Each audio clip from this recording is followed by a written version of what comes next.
근데 의사가 너무 경미하니까 얘기를 안 한 거야. 이 사람은 모르고 있는 거지. 근데 판독지에는 척추동맥 협착이라고 되어 있는 거죠. 그러면 얘기가 달라지는 거잖아요.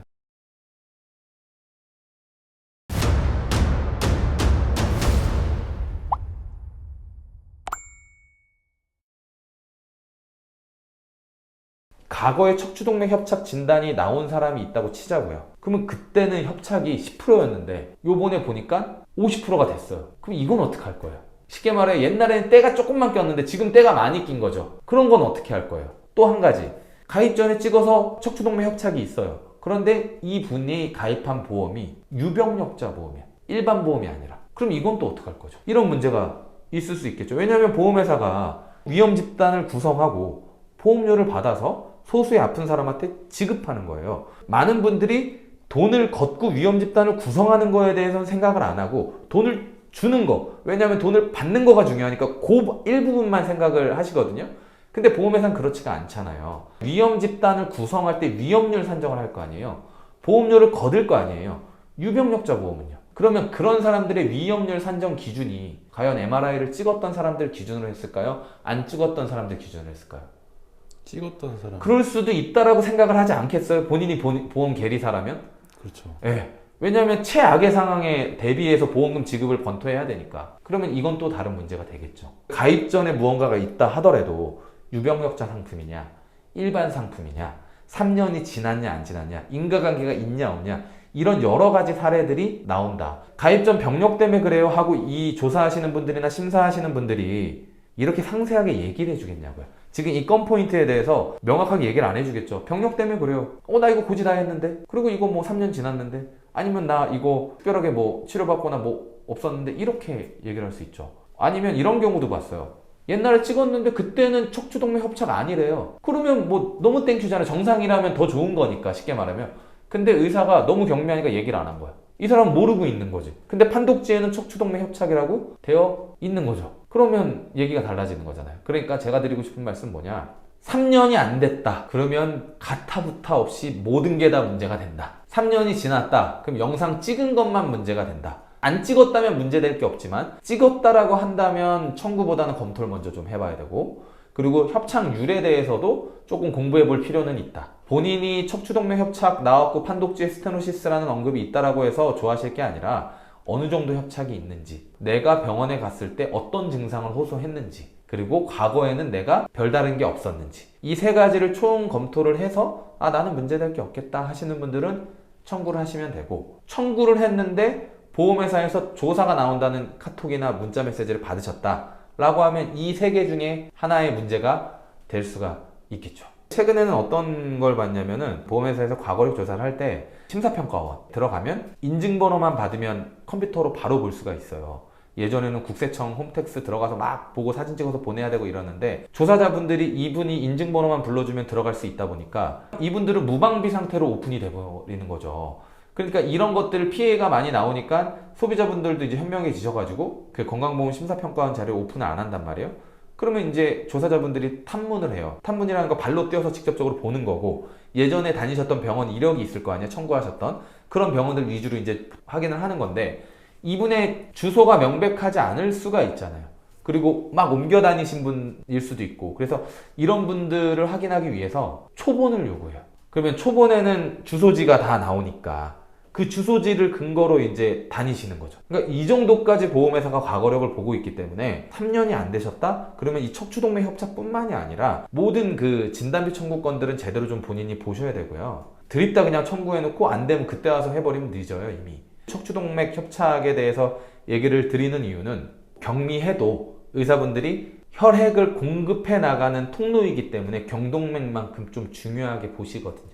그러니까 그런 부분에 협착이 있을 때는 코드가 나오기 때문에, 그런 코드가 나오는 것들은 보험회사에서 딱딱 잡아내잖아요. 경미한 것들은. 그러니까 그런 분들은 이제 문제가 될 수가 있겠죠. 근데 세 가지가 다 복합적이에요. 경미한 분들은 신경학적 증상이 있을까요? 없겠죠. 그러니까 이분들 당연한 거고, 그러면 한 번 진단이 나오신 분들은 나 경미하다고 했으니까 그냥 약이나 먹고 말아야지가 아니라 몇 년 텀으로 찍겠죠. 혈관 협착이 있다고 하는데 아무 생각 없이 사는 사람은 없을 거 아니에요. 대학병원이 됐든 2차 병원이 됐든 그 팔로우하는 텀이 좀 길 순 있어도 찍어 나가신단 말이에요. 얼마나 협착이 되고 주변 혈관은 괜찮은지. 찍어 나가는 와중에 보험 가입하신 게 있다면 그러면 그것들은 또 문제가 될 수가 있겠죠. 그런 것들을 보셔서 경미하신 분들이라면 조금 반드시 좀 도움을 받으시고 아니면 도움받기 전에라도 좀 검토를 좀 해보시고 보험회사에서 현장 심사를 하거나 보험금 지급이 늦어지는 경우에들은 절대로 그 분쟁 포인트에 대해서 상세하게 설명해 주지 않아요. 본인 심사가 왜 이렇게 지연되는지, 왜 돈을 안 주는지 이런 것들을 아시려면 스스로 알아내서 가시는 것밖에 없어요.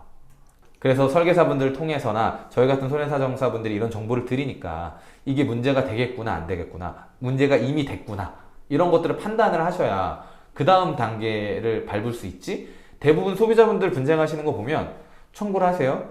그럼 보험회사가 해달라는 게 있을 거 아니에요. 현장조사 나와서 해줄 거 있으면 다 해주든가 안 해줄 거 있으면 또 다 안 해줘. 아예 못 믿으면 못 믿든가 믿으면 다 믿어.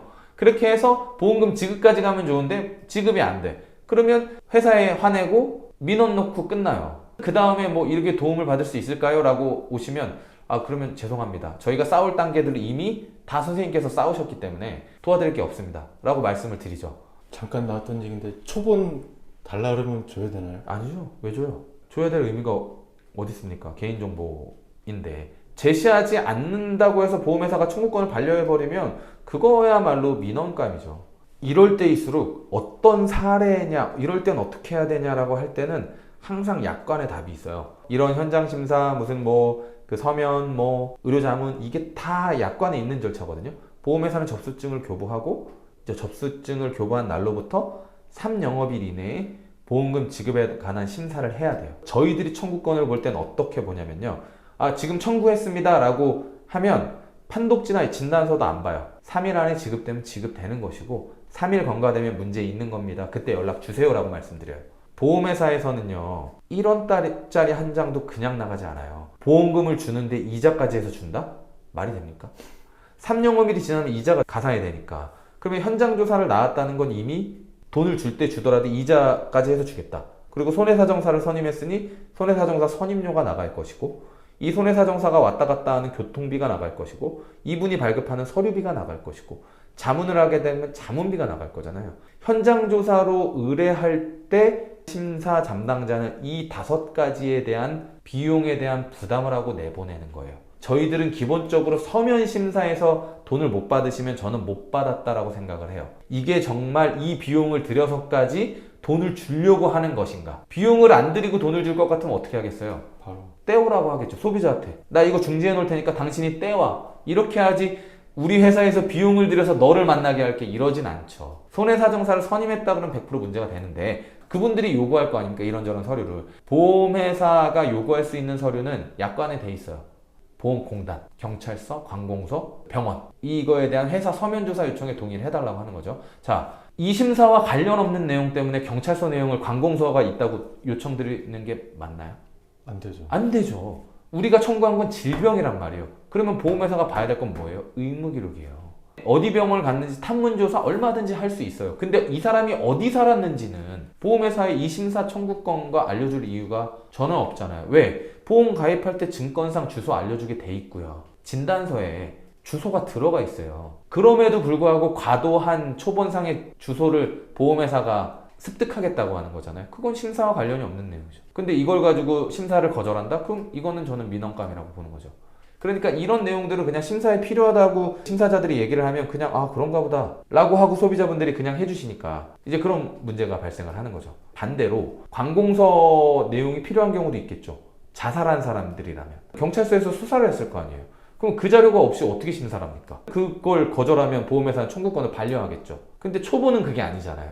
네, 오늘 척추동맥 협착에 대해서 얘기를 나눠봤습니다. 뇌졸중의 진단비와 연관이 되어 있는 큰 분쟁 중에 하나인 것 같은데 이것도 역시 전문가의 도움이 꼭 필요한 질병인 것 같네요.